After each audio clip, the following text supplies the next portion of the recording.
In a move that underscores the deepening divides at the United Nations Security Council, Russia was the sole country to veto the extension of a panel tasked with monitoring sanctions on North Korea.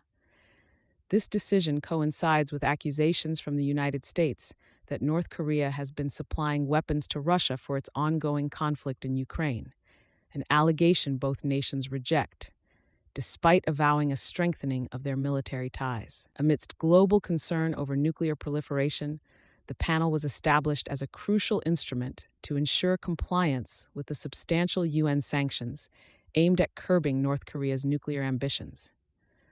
Russia's veto prevents the renewal of this expert group, whose mandate was set to expire on April 30th, 2024, marking the first such interruption since the panel's inception 15 years ago. The significance of this event extends beyond the procedural aspects of UN operations.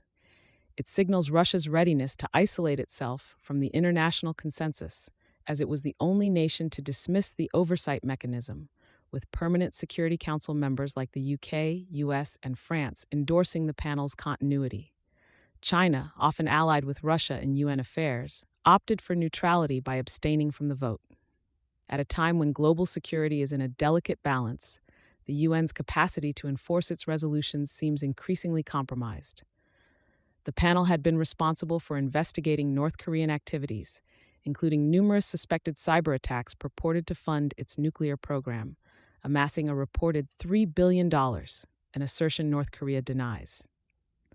This controversial veto follows a backdrop of heightened tensions, underscored by the recent attack in Russia's Crocus City Hall, which led to a significant loss of life.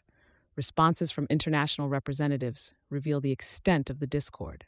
Robert Wood, the U.S. Deputy Ambassador to the UN, accused Moscow of jeopardizing peaceful solutions to nuclear proliferation issues, while South Korea's UN Ambassador Jungkook Hwang likened the veto to an act of destroying evidence to prevent culpability.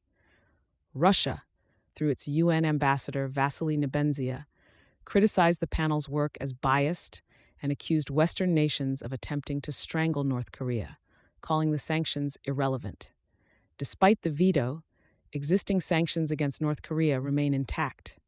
The country, led by Kim Jong-un, has been under stringent UN sanctions since 2006 but has persistently flouted restrictions by advancing its nuclear armament, with threats to amplify its nuclear arsenal.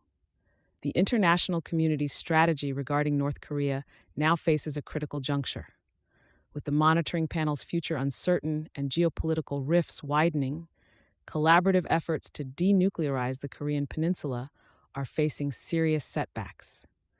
As leading nations argue over the appropriate response to provocations and enforcement of international norms, it remains to be seen how effective any actions can be without a unanimous push for compliance and transparency.